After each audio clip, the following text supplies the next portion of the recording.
Welcome to a Healing Peace podcast. My name is Kimir Baker. I am an overcomer, writer, speaker, and God enthusiast. I am fueled by helping women achieve their emotional healing so that they can live the abundant life God has for them. In this podcast series, we provide faith-based inspiration to mend from emotional hurt, along with tools and tips for emotional wellness. In your journey, as you apply these tools and tips, you will begin to live the transformed life that you always desired. In fact, you will possess a new you. Welcome back, ladies. It has been so exciting to be with you guys and to have you on this journey. As we've been learning how to stay positive, I hope you enjoyed last week's podcast where we talked about being able to say things that strengthen us. As I promised, I have a friend here today who is just going to encourage our spirits and help us to think through things that we can do in a practical way to maintain our emotional wellness during this season. Because I know it's been difficult. It's been, and we're just going to talk about it today. Beverly, welcome to the show. Well, thank you, Kimir. I love your energy. I love your enthusiasm. And who cannot walk away from a podcast where the host is so energetic and joyful? So my name is Beverly Ozanne. I like people to call me Bev because I feel like if you use Beverly, I'm in trouble. Anyhow, but I have been married to my husband, Steve, for almost 42 years. I have been walking with Jesus since I was just 2 weeks shy of the age of 19. So 45 years as a disciple of Jesus. That's amazing. And I think that one of the questions Kimir asked me to answer was, how long have I been a counselor/therapist? Professionally, I graduated with a master's degree in December of, I think it was 2009, from Southwestern Baptist Theological Seminary, where I got a dual psychology and theology master's degree in family and marriage counseling. Oh, wow. So professionally, I've been doing counseling since then, and I kind of got in the field of addiction treatment and started out working with youth first, youth and families who struggle with addiction and dual diagnosis mental health disorders. But even prior to that, I had a heart to want to be in counseling from my early years as a Christian. But God had to put me through the proving ground before I could really be effective in this ministry of counseling and helping people. One of my first social services jobs was working in the field of parole and probation in the city of Baltimore. And that involves some counseling. Of course, you're an ad for the criminal, and I really loved that job. But then over the years, my husband and I have done what I would refer to as more pastoral counseling, applying the Bible to couples and marriages and families. We have facilitated things like parenting groups, dynamic marriage groups, grief and loss groups over the years. And I'm thankful that my husband encouraged me to jump out and get the master's degree. I started it in 2006, and yes, I did finish in 2009. I just feel so much more equipped to be able to help people because of that. I think that it's a God-given desire to be able to be a people helper. And one of the most rewarding experiences, I think, for me is helping people find their way back to their relationship with God when they messed up with life so much through addiction or alcoholism or other addictive behaviors, and to have them rediscover the power that there is in connecting with God through the Bible, through renewed faith, and seeing them have a victory over these addictions or even these family issues, to be able to provide solutions and encouragement through the Bible and to pray with people has been some of the most rewarding things that I've done as a counselor, and will continue to do that. Well, I definitely appreciate you sharing that because I am a Jesus lover, people who've been listening to me for some time. But I think one of the things that you said, which really encourages my spirit, is that you get the opportunity to see a person go through that transformation process when they're linking to God and they're allowing Him to take more guidance in their lives instead of the things that we lust after or can't help ourselves but to jump into. And so it's always exciting for me to hear other people see that connection. I know I'm excited because I know His power and I know what He's done in my life to help me to get to this place, to the place of being able to talk to you guys about, hey, how can we have victory? And hopefully the things that we shared today is not as deep as some of the things that Bev has experienced with in terms of addictions and that nature.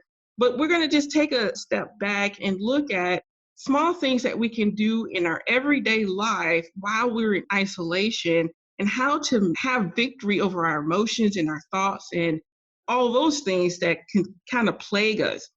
And before I start asking my questions, I was talking to someone else and I want to clarify that the things that we share today, not everything is going to fit for what you are going through in your life right now. That is understood. But I pray and I hope that you still listen. And there may be small things that make sense, that is applicable, and go for it. Put it into practice. And also tell your friends, hey, check this out. Listen, this may be something to help you get through this difficult time that we're having.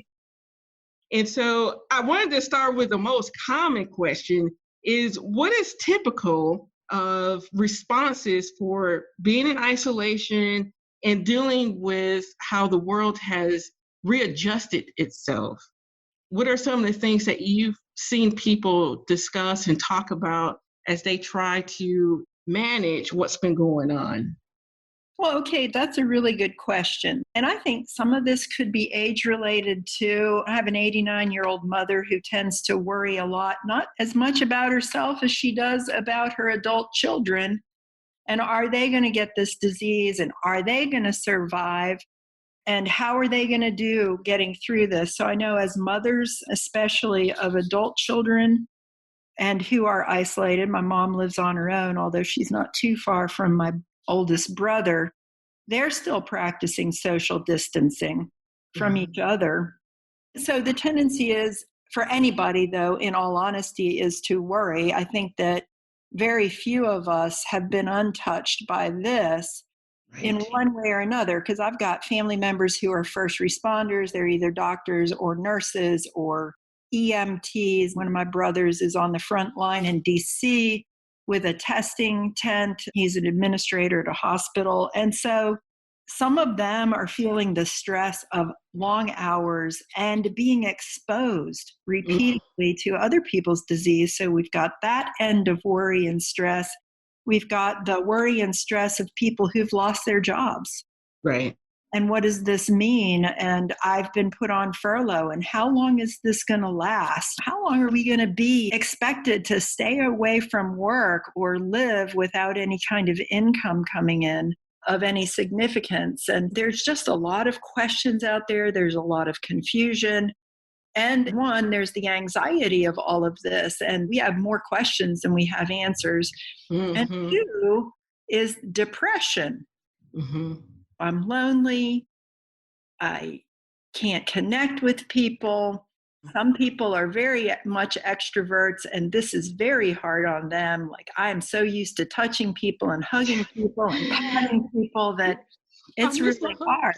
I know. You miss the hugs. So do I. Yes. Give them. I am touchy, boy. I'm a touchy person. Oh, yes, ma'am. Me too. It's interesting because you said, well, let's not put us on video while we're talking. And I'm like, whoa, I connect with people through facial expressions and body language and all that. I can hear you laughing right now. So we have audio. Because even the written word, if we don't read it correctly in the manner that it was intended for us, can trigger attitudes. Well, what did they mean by that? Oh, for sure.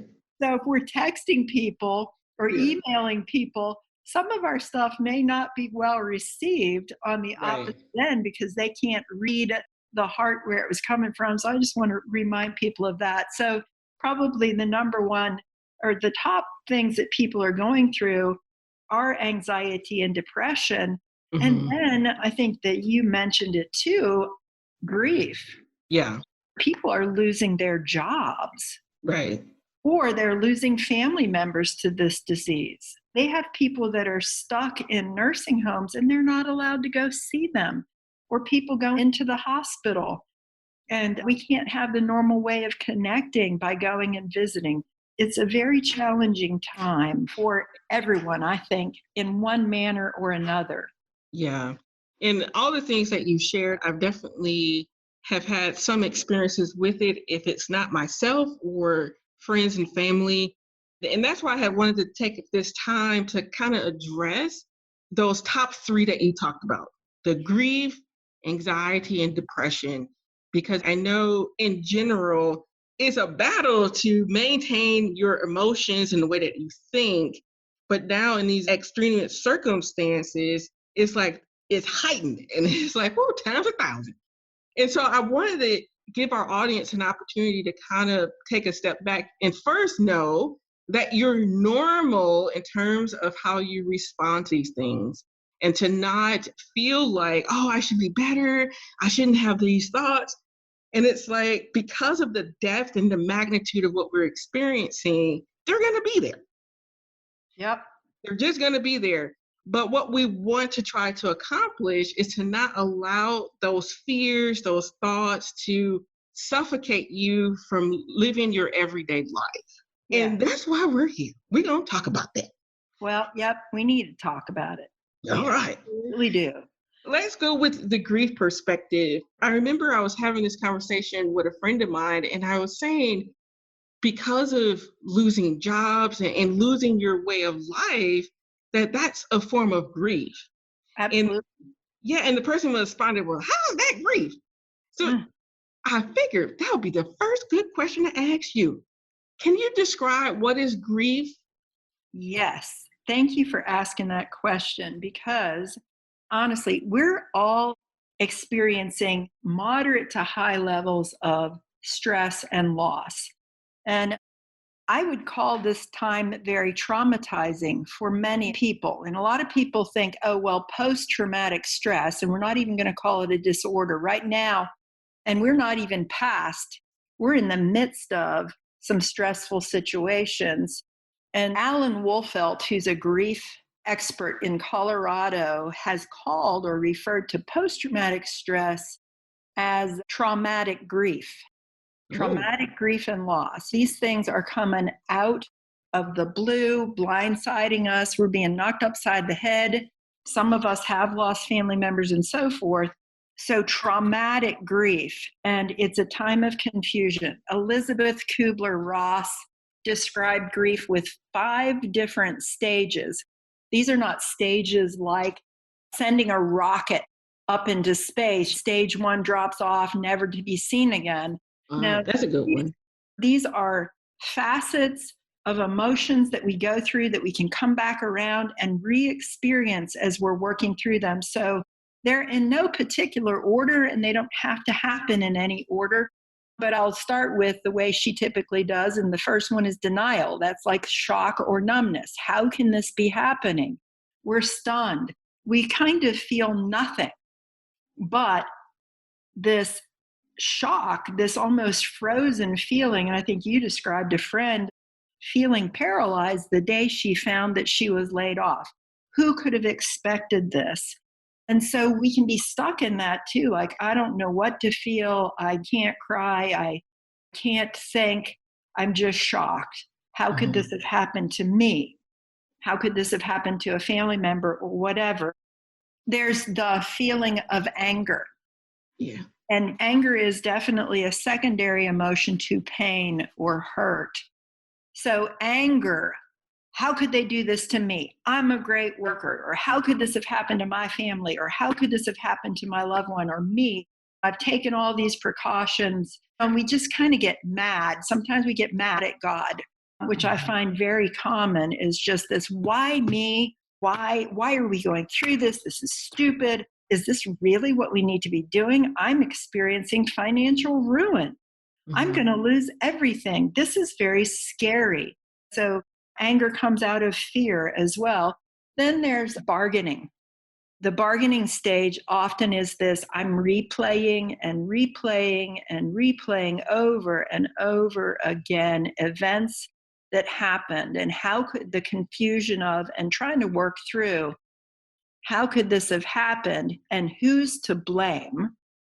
And that's kind of where we ruminate, or we replay these things, kind of reliving them over and over in our head, trying to sort out the reason behind things that have happened, And then there's depression, this feeling of hopelessness and helplessness and worthlessness that come along with the trauma in our lives. And that all gets mixed together.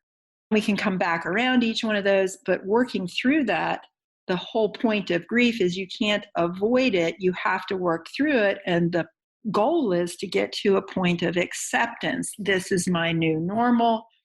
I can be happy again. I'm going to be okay. And so those are the classic Elizabeth Kubler-Ross stages of grief that people experience.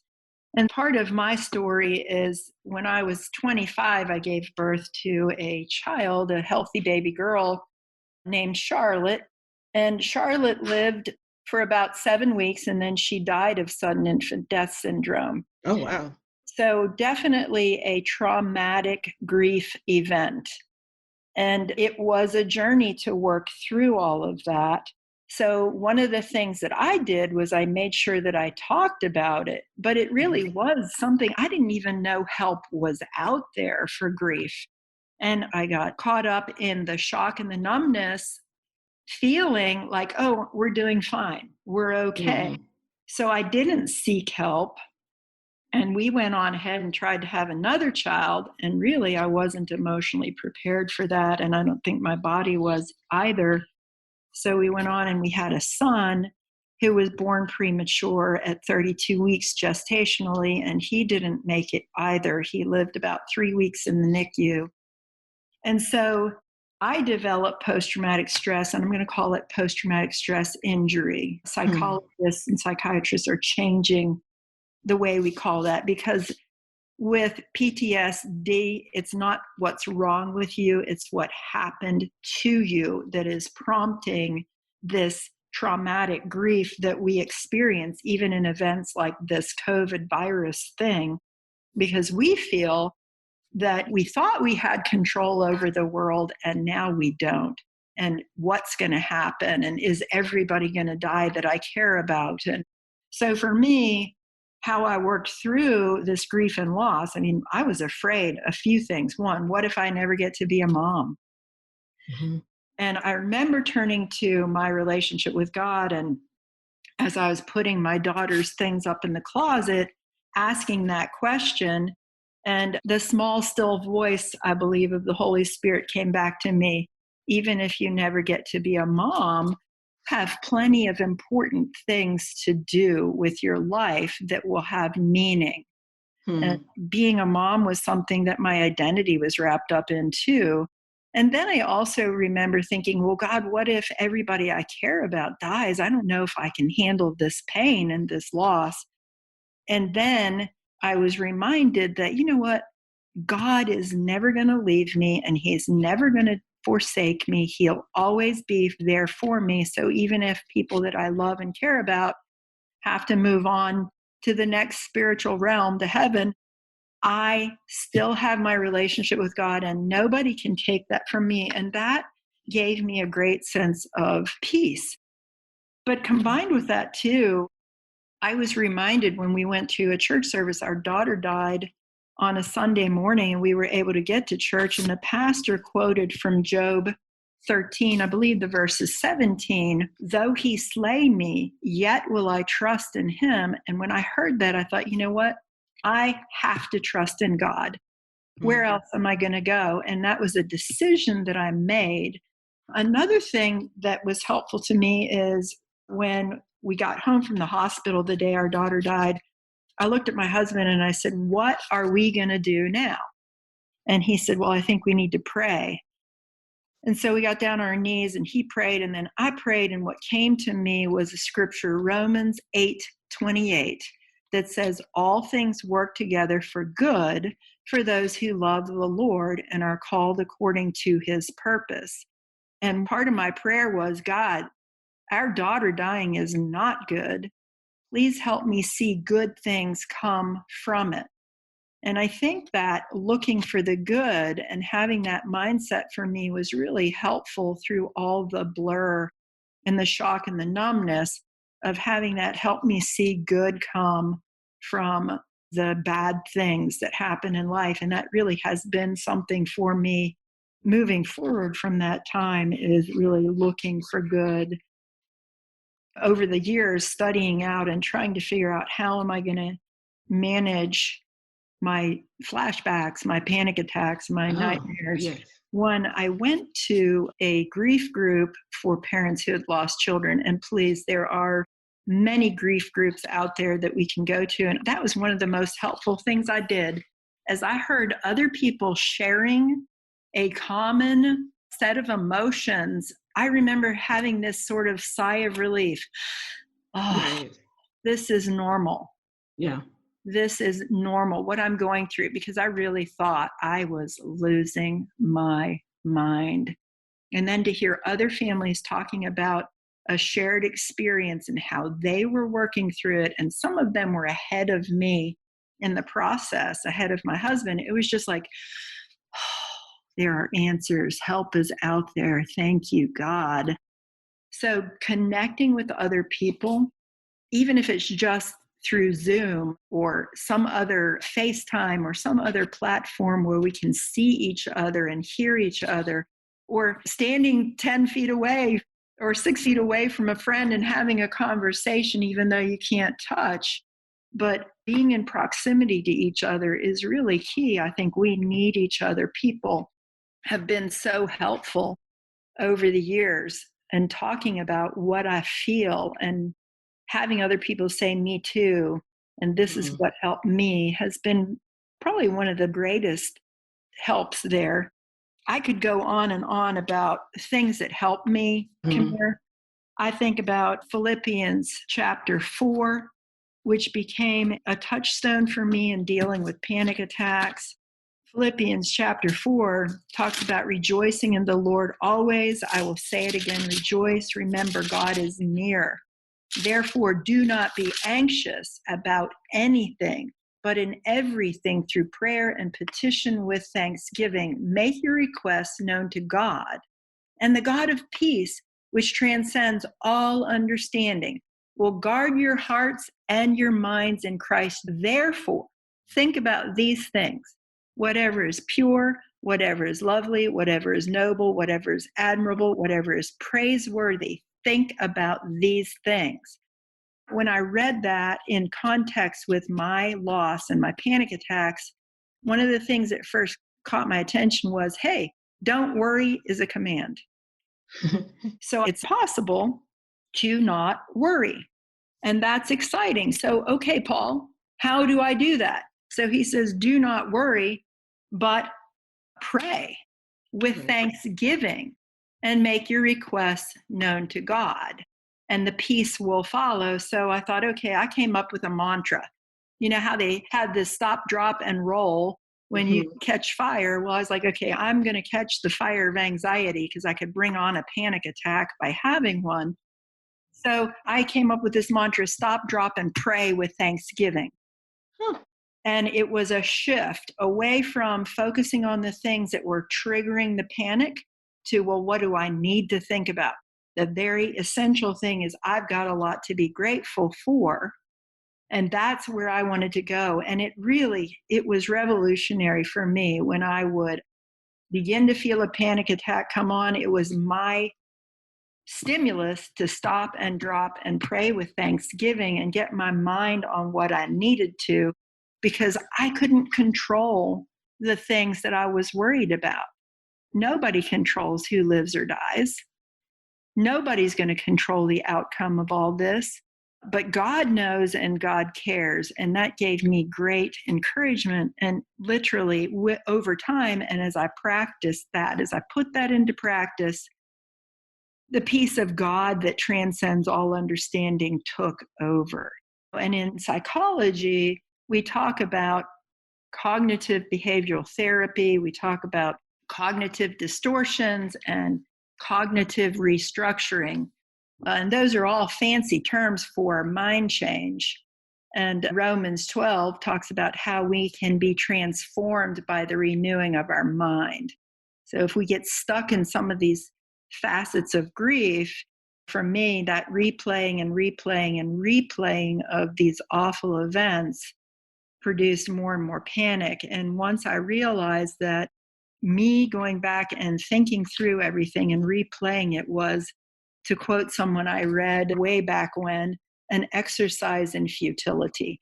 Sure. Because none of it was ever going to bring my daughter back to me. So what did I need to think about?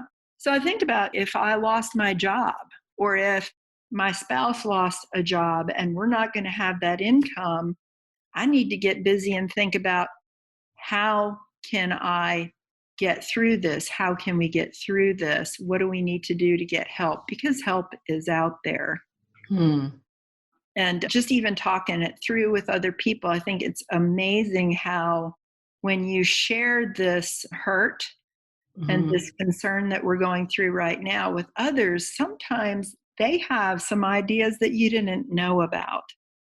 And I think that's been my experience. I love group therapy, self-help groups, because that shared time, there are people going through the same things that may just be ahead of you that have such wisdom with, okay, here's some action items, some things we can think about that are going to be helpful.